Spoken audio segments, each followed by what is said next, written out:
So welcome everyone to, as Megan said, the 24th named release we've done since the start of Smile. It's hard to believe. It's been 6 years we've been doing these webinars, probably even more than that. I really should have counted before we started to have an actual number, but it's somewhere around there. We love doing these things. I still think it's crazy that we do these webinars 4 times a year. It really is fast, furious, and frantic, the pace that we're putting out releases. It always feels like a bit of a struggle to come up with something new and exciting to talk about every 3 months that we can fill half an hour with. But I mean, I really have to hand it to the team. I mean, it is amazing to me that we've got things worth talking about month after month in terms of new features. So today we're going to talk about what is new in our current releases. That's FHIR 6.6.0. And Smile CDR 2023-05-R01.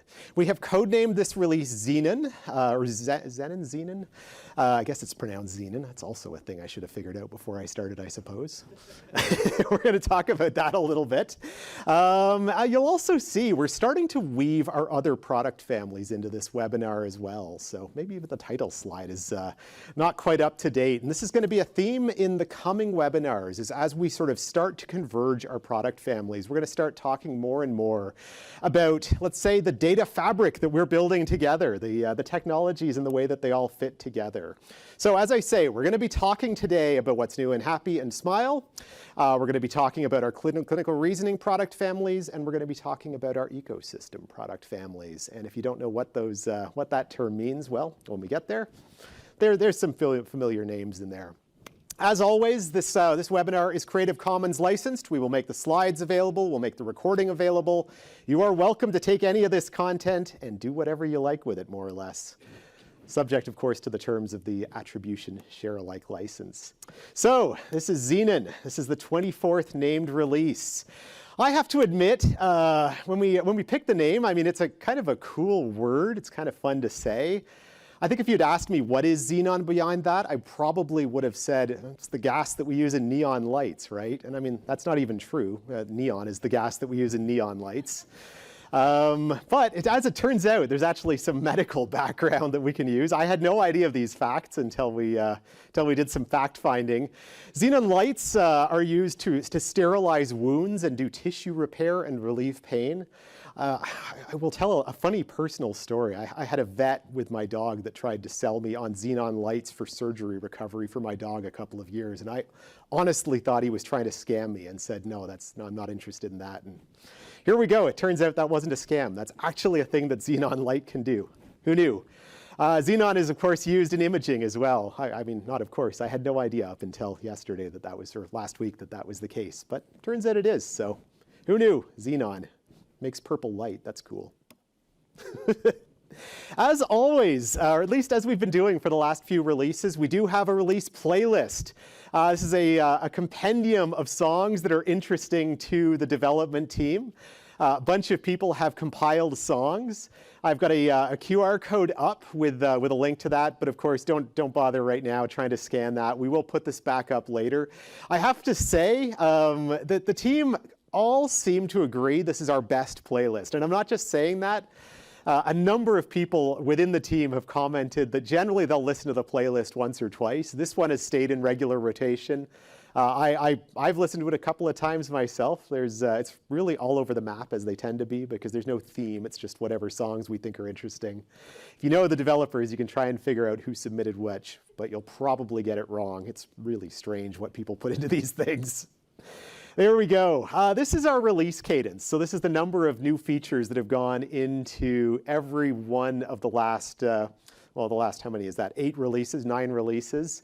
I've broken it out this time into FHIR changes and Smile CDR changes, just so you get a little sense of our baseline. I think it's kind of interesting. I mean, it's when you look at sort of power generation graphs, you've got nuclear power, which is like the baseline, and that to me is FHIR. That's sort of the base load that's sort of generating constant incremental improvements. And then all the fancy, exciting stuff on top is Smile, which fluctuates much more widely. The reason for that, if you're wondering, is I mean, these changes represent anything from little one-line bug fixes all the way up to large multi-month projects that we do. And any of those would represent a single single notch on one of these graphs. And I think, I mean, at least looking at the specifics, which I don't have here, the SMILE changes tend to vary wildly. We do just giant features in SMILE and little tiny things as well. So you get some interesting fluctuation there.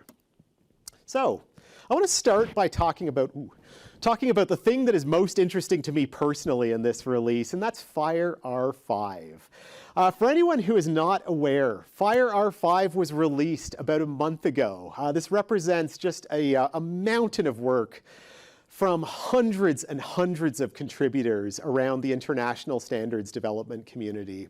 I've got a little timeline up on the screen that sort of shows where we come from. 2014 was the DSTU1 release, the very first, we'll call it the Beta 1 release of FHIR. It's no longer in widespread use, but I mean, it's crazy to think about. This standard that we're here talking about today, that hopefully we all know and love. I certainly personally do, and I hope everyone agrees with that. FHIR has been around since 2014, and it's now 2023, so we're 9 years old. I think I mean, it's wild. I mean, it's both an eon. It feels like in tech, I mean, a lot changes in 9 years. I'll tell you, I was talking to Brian from our keynote this morning, and he said he had to update his slides that he'd submitted a week ago because so much had changed that a little bit was out of date. So I feel for the people working in large language models. That space is changing so fast that a week isn't enough time. At least in the FHIR space, it takes us a year between releases. So maybe it's a little bit easier. As you can see, our cadence has been 1 to 2 years per release. And well, this year is no different. FHIR-R5 is now out. What's different? What's new? What's interesting about FHIR-R5? The biggest change, I'll say, in FHIR-R5 is the addition of a number of new data models. There are 55 new resource models in the standard. I think that brings us up to a total of around 270, if I'm remembering correctly. I've got a few up on the screen. This is not nearly all of the new resources, but I think it's interesting to look at them just in terms of grouping. You're really starting to see new players come to the table. Obviously, the initial use cases and all of the early normative resources in FHIR mostly are around two big problem areas. One being clinical care itself, I mean, the obvious day-to-day of taking care of patients, treating patients, doing diagnostics on patients and that type of thing. The other big one being the insurance, how we pay for care. Obviously, that's a bigger thing in some parts of the world than other parts of the world, but it is an important thing to pay for healthcare. So FHIR has really, not entirely, but largely focused on those problem areas. What we see in this sort of list of new resources coming out is all of the other areas that we're getting into. I mean, among things that I think are really interesting, we've got this massive push into manufacturing. So we've got drug manufacturers coming to the table, device manufacturers coming to the table, other types of manufacturers coming to the table, wanting FHIR resources that they can use to represent the products that they build, the workflows, the safety certifications, all of the things that go into building devices. And there are models being developed for every part of the workflow of things we manufacture for healthcare. It's honestly, it's not a domain I personally know a ton about, but I love reading about it. It's fascinating stuff. Increasingly, the pharmaceutical companies are coming to the table. We've had resources for years now that cover, the obvious clinical care stuff, what we prescribe, what statements we have about medications people are on. But we're now developing things like drug formularies. We're developing resources for tracking adverse events that come out of drugs, tracking clinical trials, reporting on those things. So all kinds of interesting areas there.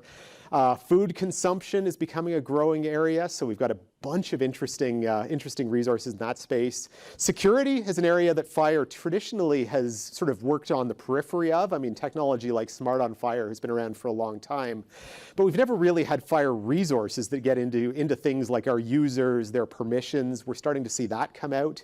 So a great big change. And I will say there's a number of data types added to the FHIR spec in R5 as well. I won't go through them, but there's some really interesting stuff in there. To the geeks in the room, we've finally got a 64-bit integer in FHIR, which is probably only a handful of people care about that, but I'm one of them. One of the biggest changes, and this actually to me is the biggest change in R5 of all of them, is the change to the subscription data model. For anyone who's not familiar with FHIR subscriptions, they are honestly one of the killer apps. I often say there's two killer apps in FHIR that I can see. One is the search capability. Searches are just ridiculously powerful. Won't talk about that now, but searching in FHIR, I hope everyone realizes, is amazing. The other thing that's really neat, and I think really underappreciated in FHIR, is subscription capabilities. Subscription is all about PubSub, subscribing to changes in data or getting notified when data either changes or becomes available or some event happens with that data. We've had for years now a resource called subscription in FHIR.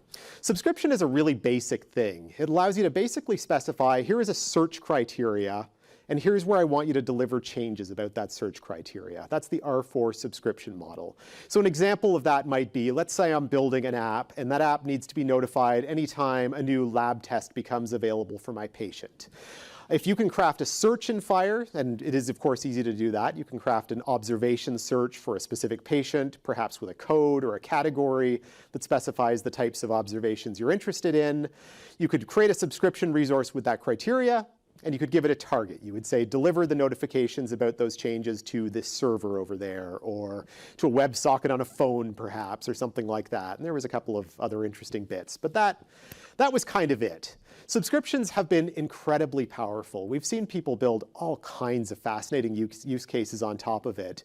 But really, we've recognized that subscriptions are also really limiting. They're great if you can express what you want as a search, but they're really hard if the thing you're trying to get notified on can't be expressed as a search. You know, what if you want to get notified on a trend, something that's growing over time? What if you want to get notified about business events? So not the fact that an A became B in a piece of data, but that patient James got admitted to the hospital.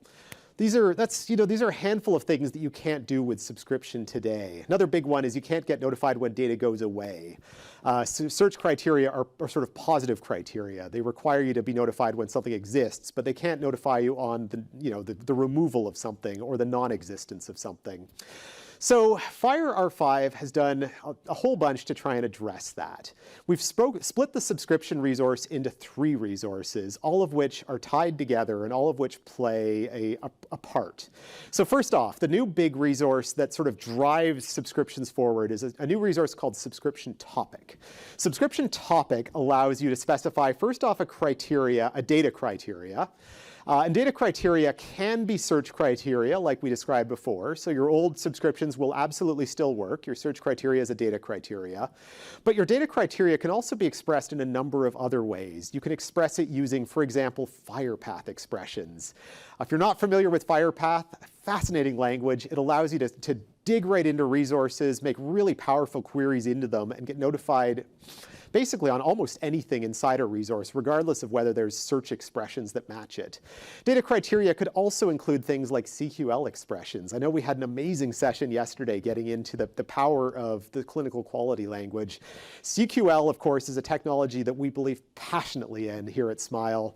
We believe it is the future of clinical decision support, of digital quality measures, of a bunch of problem domains. And this idea that we could marry the power of clinical reasoning using CQL with the power of notification engines using subscription, incredibly compelling. So I think this is a thing we're going to continue to explore in the coming months. Another thing that subscription topics allow you to do is, instead of using data as your criteria, you can use business events as your criteria. The place where I think this is really interesting is for people that are doing things like building EHRs, building EMRs on top of FHIR repositories. We know this is an area that we're starting to see lots of traction in. The next generation of entire EMR systems, of HIS systems, of EMR systems, are being built on top of FHIR backbones. What's really neat about this new subscription topic mechanism is it will allow people to sort of replicate the old model of HL7 v2 interfacing, where you're not subscribing to data so much as you're subscribing to business changes. You know, you're subscribing to ADT, which is your admission and your discharge and your transfer events, or you're subscribing to pharmacy workflows around prescribing and dispensing and filling and paying. Those things can be lumped into this business criteria and ultimately expressed as subscription topics as well. You can describe additional filters that individual subscriptions might get might get notified about. And then finally, this last bullet point under subscription topic, inclusion data. So previously, subscriptions were all about notify me one change in one resource type. Subscription topic allows you to get notified about entire groupings of resources. You know, if you're subscribing to lab data, for instance, you can get notified about not only the diagnostic report, but all of its observations, perhaps the procedure request that led to it, maybe even the patient that it's about. You can sort of specify a bunch of criteria. Subscription itself specifies the delivery target, so it allows you to tie as many subscriptions as you want to one of these topics. And then finally, we've got a new resource called subscription status, which allows you to check what's the status of a subscription. All of these bits of information were sort of roughly represented within the old subscription resource, but way less powerful and way less discrete. So a whole lot of power within the FHIR R5 subscriptions. I will say this is all in the new HAPI FHIR release and the new SMILE CDR release. We do absolutely have support for all of this. There's a lot left to do. We don't yet have support, for example, for the CQL data criteria, but that's, I'm sure, a thing we're going to be working on in the coming months as all of this technology starts to become available to us. So there we go. From the start, we are, of course, the reference Java implementation of the FHIR standard. So HAPI FHIR has had support for FHIR R5 since R5 was a gleam in R4's eye, if we can say it that way. We will continue to support that way. We are absolutely committed to supporting draft R6 resources the second they become a thing, which they aren't yet, but as soon as they are, we will begin adding support for them as well. We have now got production grade R5 support ready in both HAPI FHIR and SMILE CDR. So as of the Xenon release, if you'd like to use FHIR R5 in production, we're happy for you to do it. We're there to support you. So I think the biggest question on everyone's mind with the new FHIR release, and this is all the more important this time around. I think it's a bigger question. We've been asked this quite a few times by customers even in the last month. Way more times than we were around the release of R4, frankly. What does this mean for me? You know, I've got a system that's in production today. What do I do about the release of R5? I will say a big difference this time around is that R4, you know, when R4 came out, there was a lot of production use of DS2.3. But there wasn't mountains of it. There were systems here and there. There were certainly some mature systems, but I wouldn't say there were entire networks of systems out there that were operating in production.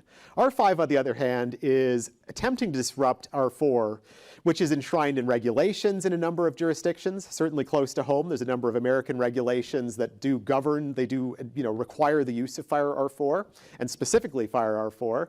The US is not the only country at this point with regulatory pressure to use R4. I think all of this is going to mean that it's unlikely there's going to be significant pressure for people to upgrade existing production working systems.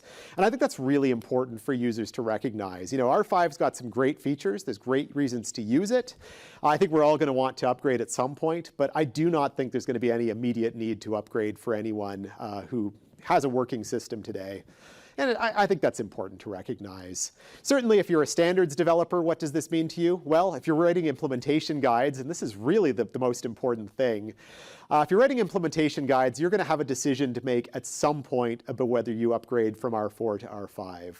Really, it's the implementation guides that are going to either drive adoption to R5 or perhaps drive delays to adoption to R5. Because as we're discovering in the FHIR community, if you're adopting FHIR in general, there's a chance you're doing it against the core specification. There are people who are, but it's most likely you're adopting an implementation guide, or probably more likely a series of implementation guides. And those IGs today are all FHIR R4. They'll probably continue to be FHIR R4 for a while. One other thing that I'll point out that I think is really interesting in terms of the future of both R5 and the future of the FHIR standard.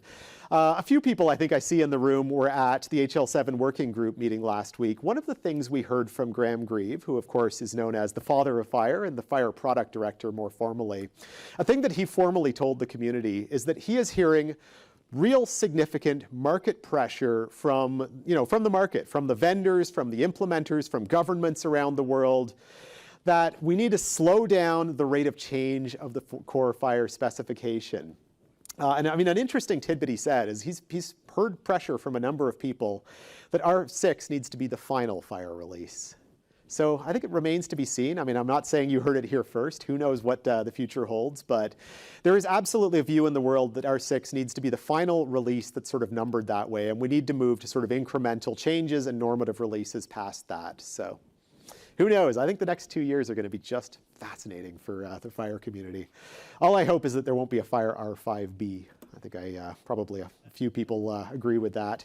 One other thing I'll say, certainly to us Smilers, if you're wondering what does it mean for us, one thing it obviously means to us is that there is a whole lot of pressure on us to figure out the multi-version problem, which is to say, what does adopting R5 mean for people who've got R4 systems they don't want to throw away? So we don't have a great answer to that question yet.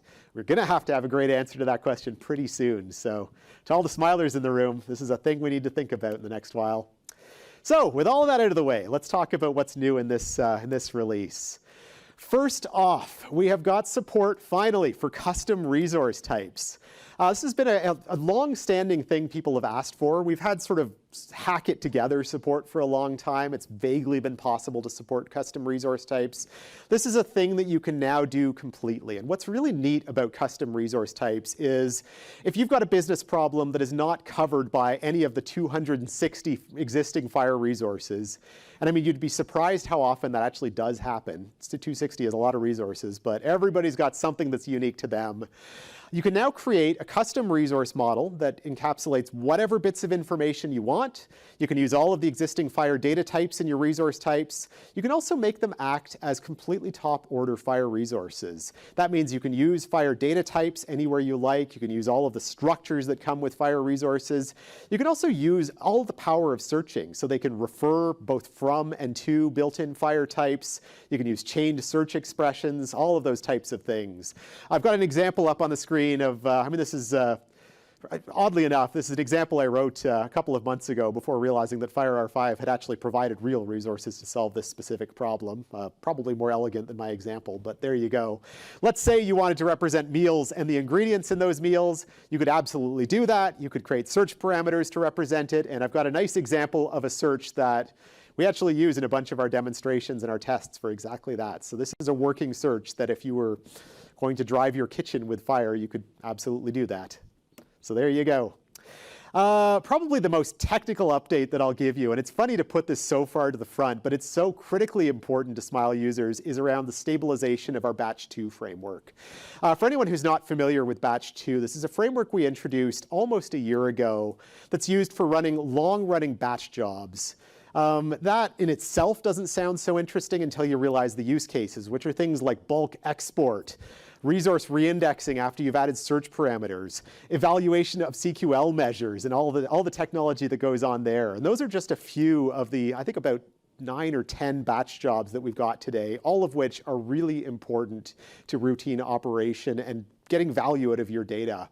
The Batch 2 framework, every time we thought we've been done, it's turned out that we've tried to scale it just a little bit bigger, and we've run into sort of just more little glitches we found along the way. We, over the last 3 months, have made a concerted effort to end that cycle and for once and for all, stabilize Batch 2 at infinite scale.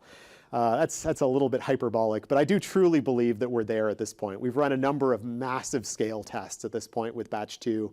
We've also had some customers run the same technology in even bigger scale than we could get to, and it has stood up to the job. So at this point, we consider Batch 2 fully stable, even at massive concurrency. So if you are doing giant bulk export jobs, we are there for you now. It's going to work. I'm going to stand behind it at this point. While I'm on the topic of bulk export jobs, I will say we've put a bunch of work into bulk import and bulk export. This is a really hot topic these days.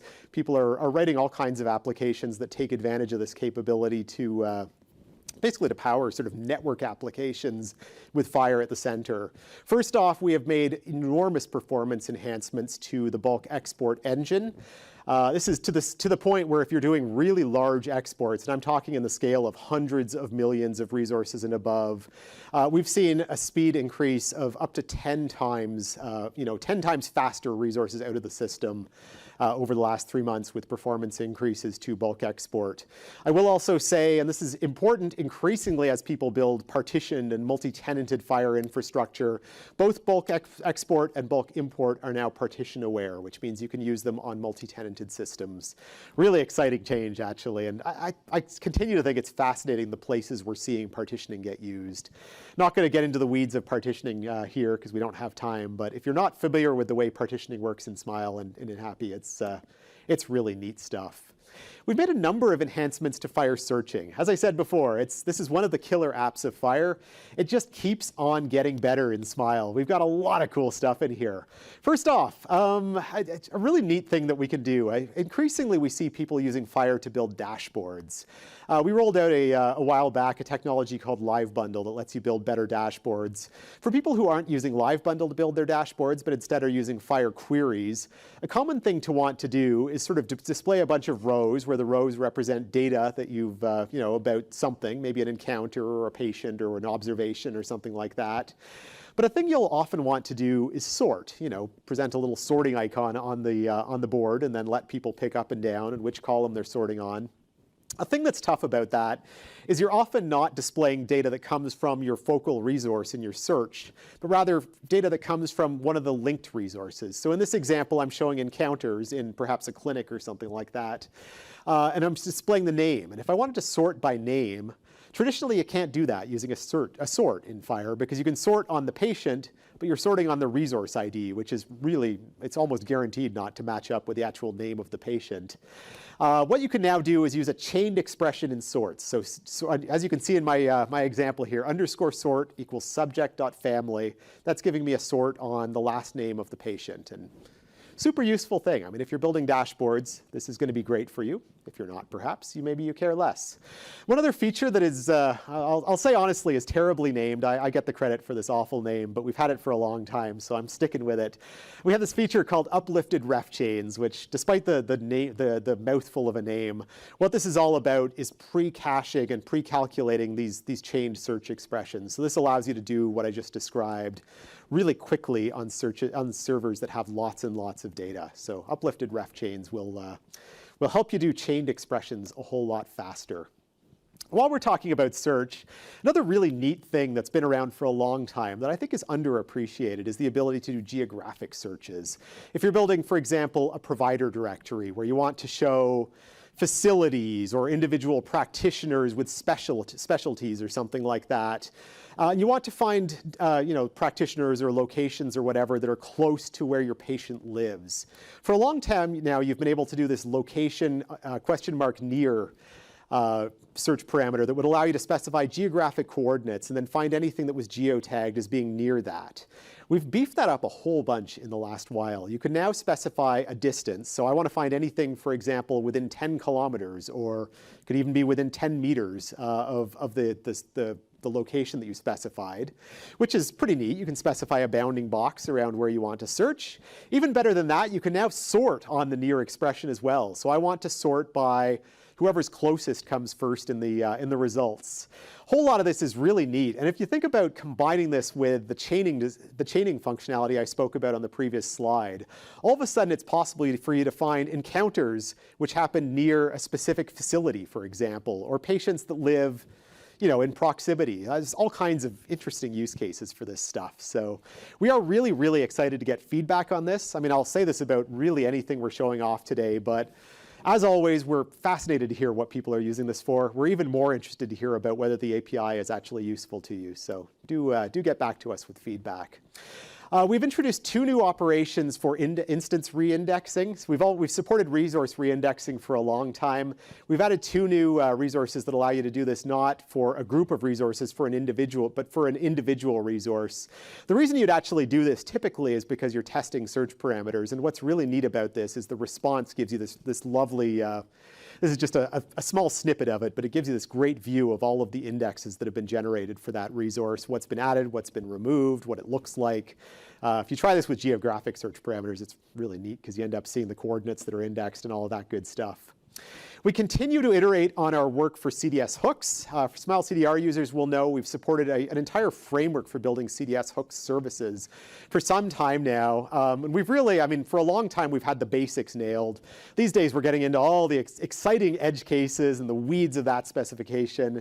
We now support extensions in CDS hooks. This is a concept that CDS hooks support. We now support a combination of prefect strategies, which if you've ever worked with CDS, it's this neat way of pulling data automatically into your CDS service. We also now support the ability to dynamically, like at runtime, register CDS hooks services and unregister them when they're done. Won't get into all the reasons you'd want to do this stuff, and I know it's hard to read that slide on the screen. This comes from the DaVinci PDEX IG.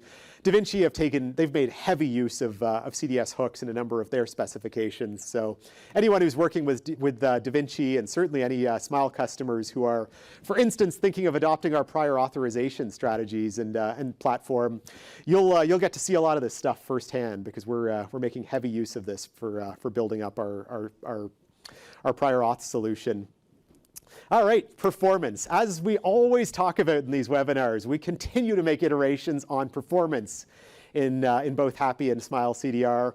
I will say we're in the middle of a multi-release project to rework our indexes, and in some cases rework the basic table structures within the product, just to get better performance now that we're getting really good feedback from how the system performs, and in some cases how it struggles to perform at really, really large scale. Every time somebody goes even bigger with Smile, we learn a little bit more about what we could do to optimize our indexes, and we continue to roll those changes in. As I say, we're in the middle of a multi-release sort of rework. This release brings some monster changes. We have seen a number of common searches go, in some cases, as many as 5 times faster against really, really big data sets. I will sort of throw out there that there are big index changes in this release. Those index changes can be made online without downtime. I will refer you to our zero downtime upgrade policy. We continue to stand behind it. We continue to test it.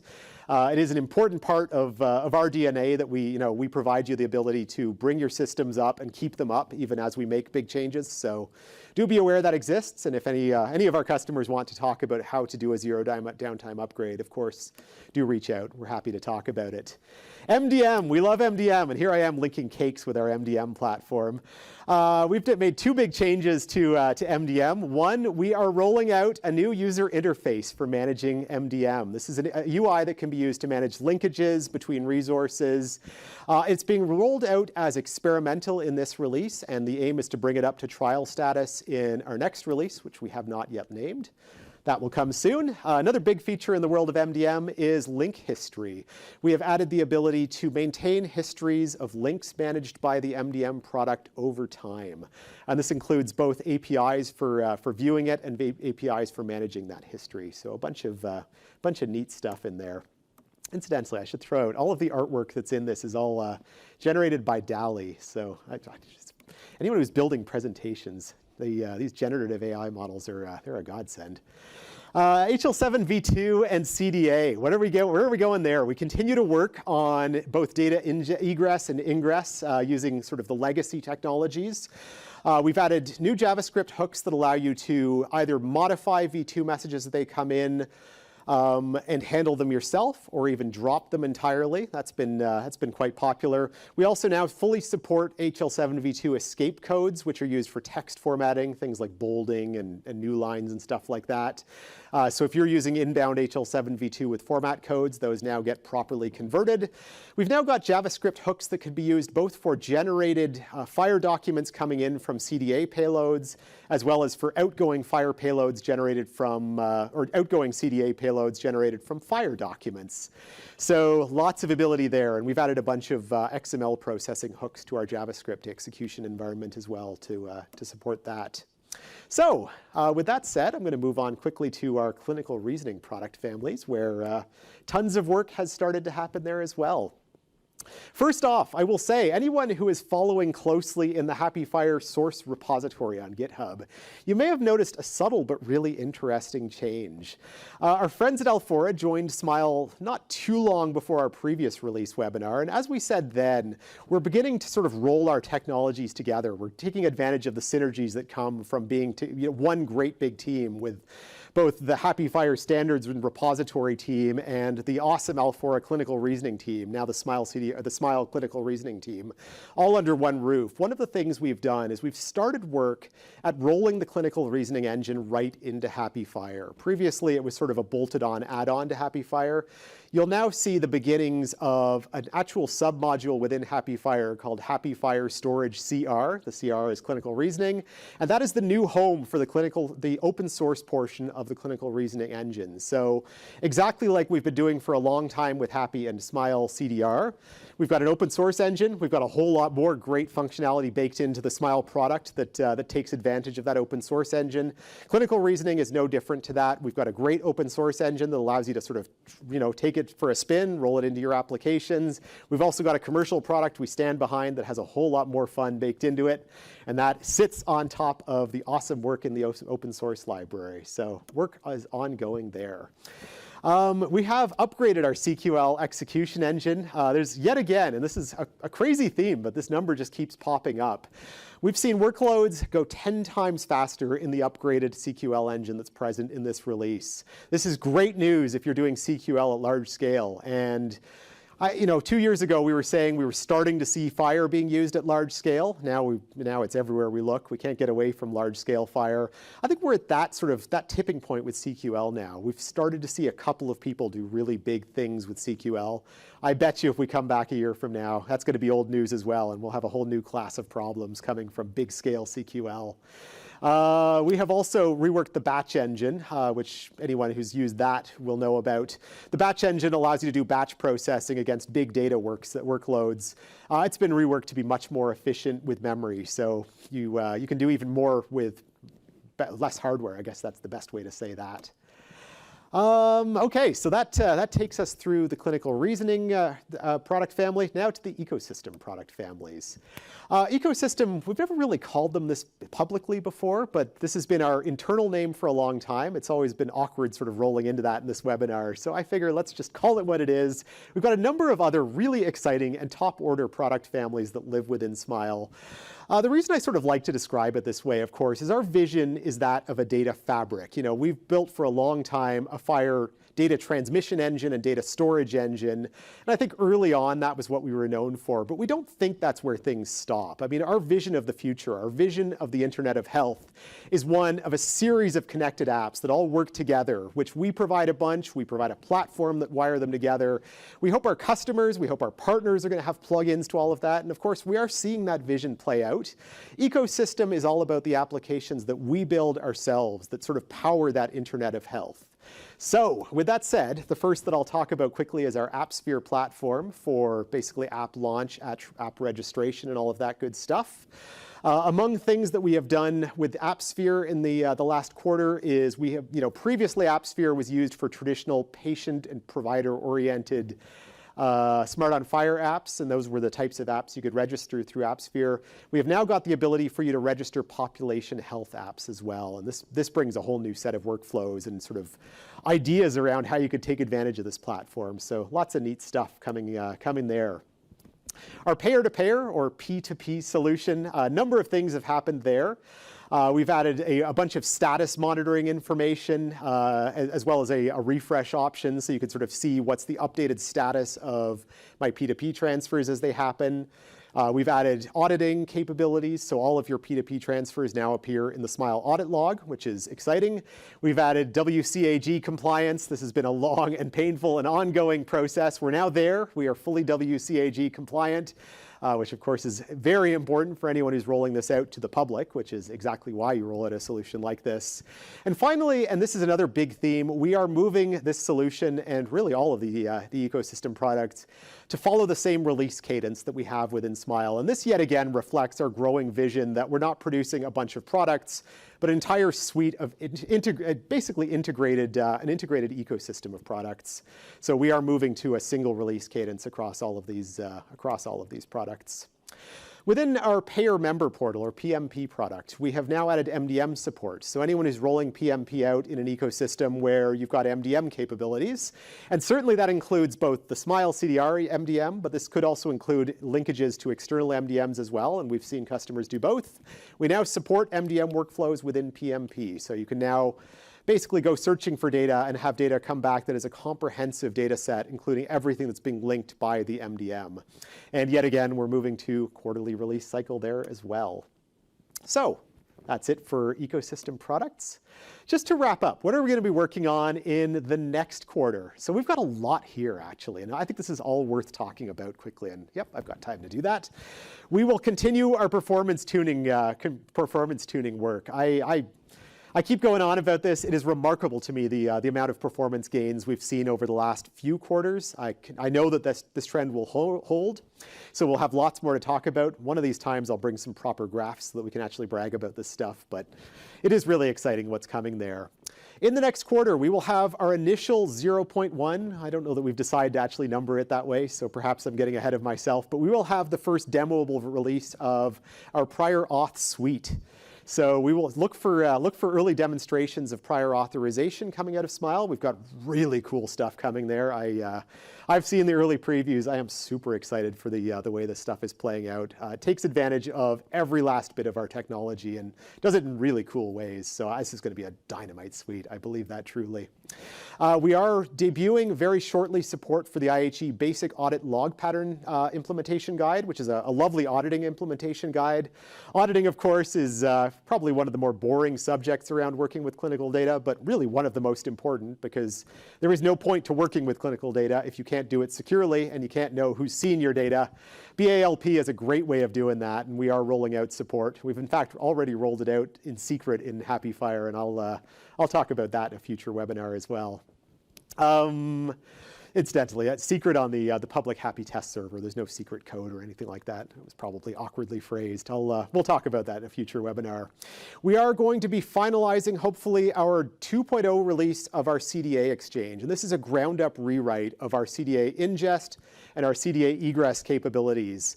There is really great stuff coming there. The new CDA engine is more robust, more flexible, more extendable, performs better. So really anything you'd ever want in terms of working with CDA, it's all in there. We will continue to refine the Megascale platform. We've got a whole bunch of new use cases there. It is remarkable to me how many people have expressed interest and have started preparing for production launches of Megascale already. We're pretty close to production with a few of those at this point. We've got some great feedback. So Megascale continues. We are really hoping to get some more experience with the IPS framework as well, so International Patient Summary, which I spoke about yesterday. One final thing I have to draw attention to, this really probably only matters to the HAPI/FHIR developers, but man, has this been a large subject of debate on our mailing list and on the Zulip chat. For anyone who follows the Java ecosystem, the old javax.servlet API has been deprecated and replaced with a new one called jakarta.servlet. If that doesn't mean anything to you, you can thank your lucky stars that you don't have to worry about this particular problem. If you're a Java developer, you know that this is a real nightmare of a change that was thrust upon the Java community. I've been trying to avoid it because this is a change that it's impossible to do without breaking backwards compatibility. We're going to try anyhow. What I'm willing to commit today is over the course of the next month or two, I'll say 2 at the outer limit, we will at least provide a timeline for upgrades to the new Jakarta Servlet API. This is a problem we've got to solve. So we hear you, community. We hear you loud and clear. We've got to solve this one. We will do that. All right, we're almost there. Upcoming events that you will find Smile at. There's 2 big ones worth talking about. It's funny, this release comes right on the tail of HL7, DEMIA in Germany, and HIMSS. So the biggest events are over. I think our events team are probably all going to have 2 weeks of solid sleep after this. But they don't get to sleep that long because the eHealth conference is coming up soon. It's at the end of May in the Beanfield Center here in Toronto. We will absolutely be there, as well as the AHIP conference, which happens in mid-June. So those are the next 2 places you can come and say hi to us. It occurs to me we forgot to put Dev Days on this. So the FHIR Dev Days conference will also be at for any developers who want to come see us. I'm going to close today by telling you, we always pick these release names based on I don't know that I've ever actually admitted this. They come from, they basically come from individual smilers. We run a little internal sort of naming contest, and whoever gets to win, we do a little vote, and ultimately we pick them that way. Xenon was the top voted name this time around, and I think it's a really cool name. I was glad it won.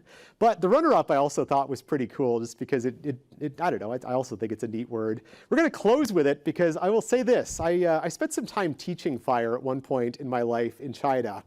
And a runner-up word was the only word of Mandarin that I learned while I was out there. So to everyone who's watching us, xie xie. There we go. That was the runner-up word. So that's the end. Thank you all. We will. I think we have a bit of time for questions if anyone has got any. We do have time for questions, and I'm very excited we added that to the webinar. So we'll be doing both in-person questions as well as online chat questions. So if you want to raise your hand, I will flee over to you with the mic.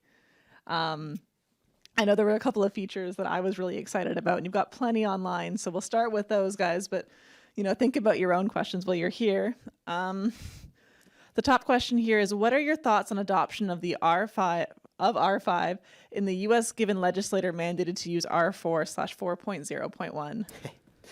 Yeah, well, I mean, this is the challenge right now, of course. There are lots of people let's start with why this question is interesting to everyone else. I mean, the question of, where to even start with this? So in the US, as we all know, there are a number of regulations that specifically call out FHIR 4.0.1. And I mean, that's fascinating. They went right down to the point release of FHIR, not just the major release, but that individual point release. And that is enshrined in regulation. And regulation does not move quickly. As anyone who's worked in government anywhere in the world knows, you don't change regs at all quickly. So we've got a whole bunch of regulatory pressure there.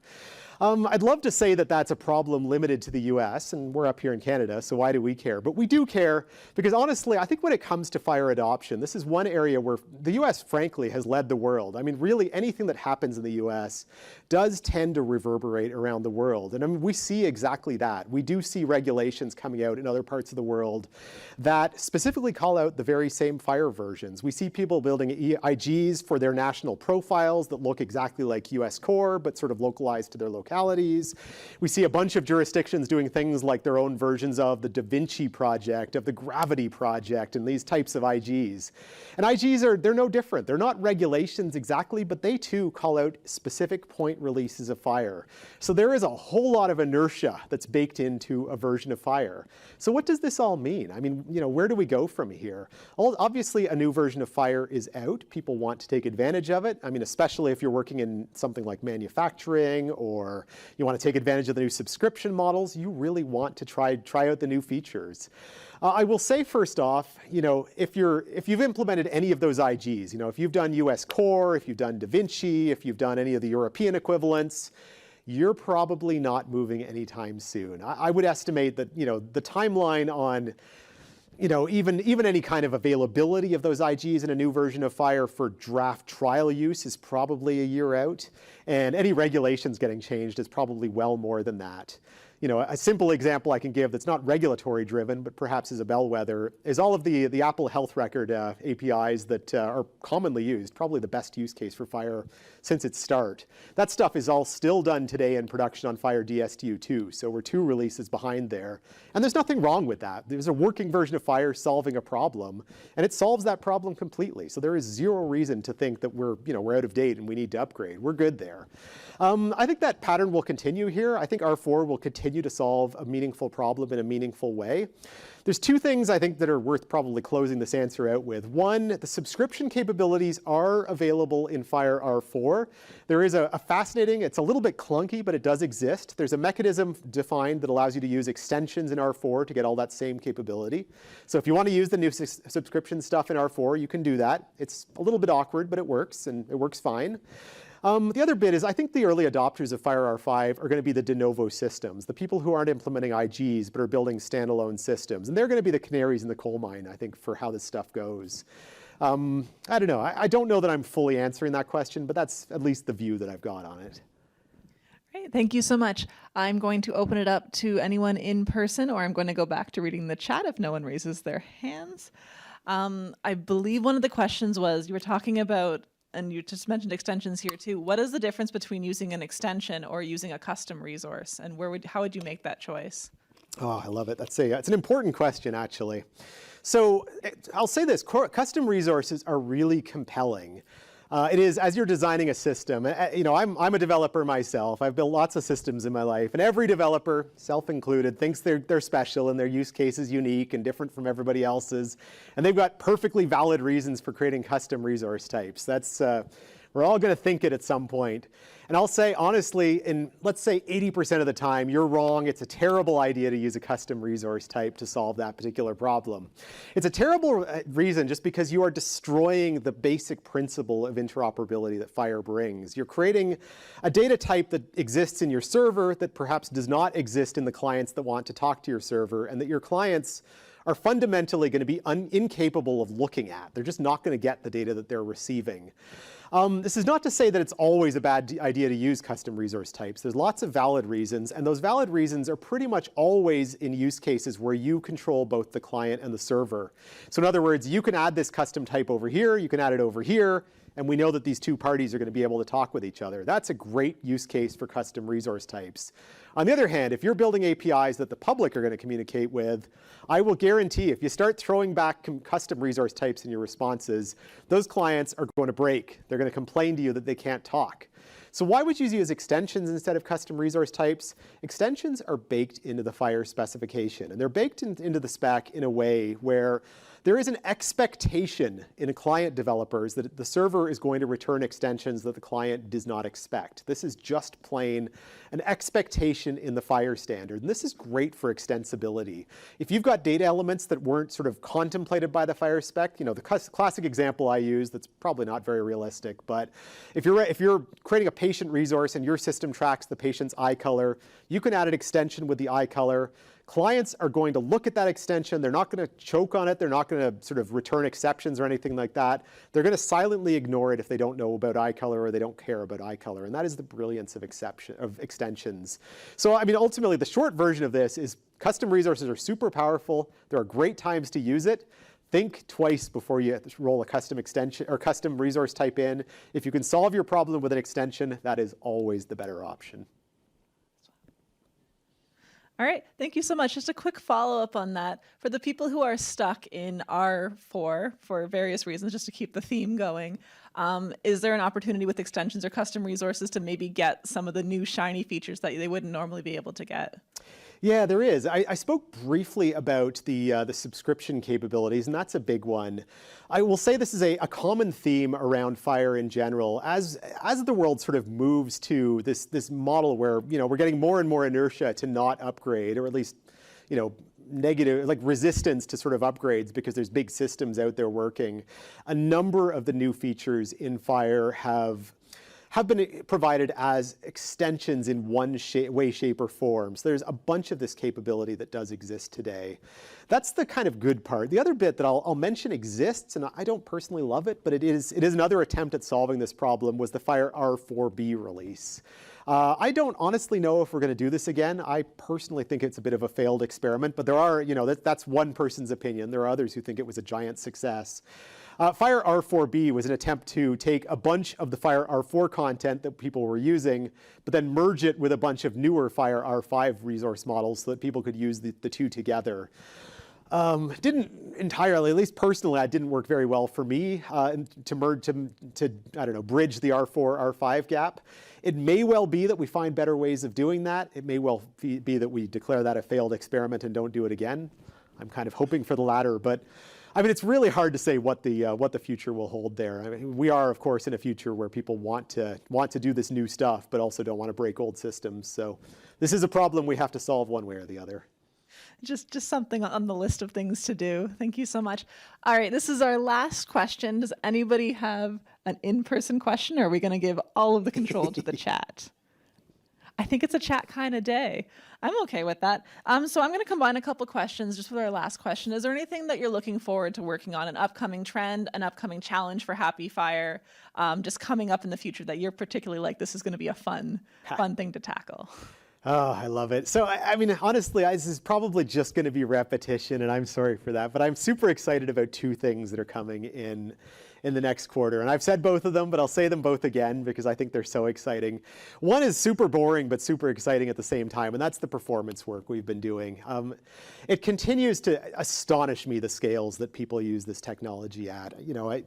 I've got a separate presentation with these sort of bubble slides where I talk about, in the early days of HAPI, we considered it amazing when people had a couple million resources in a repository. Like, that was monster scale to us, 1 million patient resources or 1 million observations or something like that.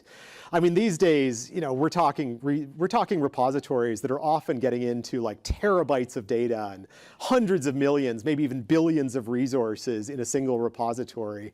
And the challenges around that scale are just all over the map. Like, how do you get a search to perform well? How do you get searches with really chunky criteria to perform well? How do you get bigger data loads into a database than the underlying database technology can store? These are, that last one was an example of why we've brought out Megascale. The earlier examples are why we're doing all of this index tuning for our performance tuning exercise. This is just fascinating stuff. Really, we are talking about people building ecosystems and infrastructures that I don't think anyone has done any kind of health data, let alone FHIR data, at that level of scale before. It's just fascinating stuff. So seeing what our customers are doing at that scale is just utterly fascinating to me. And we continue to, it feels like paddling a canoe upstream a little bit, trying to get to those kinds of scales. But we've so far always managed to do it. So hats off to the team for getting there. The other big one I'm excited about personally, and I said it yesterday, I'll say it again today, I am so excited about the IPS standard. International Patient Summary, I think, is the future of interoperability across borders. And we are an increasingly international world. We're always crossing borders and hopefully not often getting sick. But as I shared yesterday, I've got a personal experience with crossing a border and then getting really sick. It's going to happen to all of us one of these days. The ability to have timely, relevant, pertinent, tailored medical information available to the clinicians in other places about what should they know about us, and the ability for any information collected across those borders to follow us into our health records at home. This is critical to all of us being healthy as we increasingly sort of travel and become international people. So I don't know. I love the IPS. I think it is the future. So watch that one. I think it's neat stuff. All right. Thank you so much, James. We are just about at time. That was a great Q&A between you and the virtual folk. I also want to thank everybody for attending this talk, as well as the people who just got a little glimpse into our IHD symposium who are coming just as our regular webinar attendees. Maybe think about joining us here next year. Hopefully we will be able to do this again. So thank you so much, James, and thank you to everybody else. And I hope you enjoyed the rest of the symposium.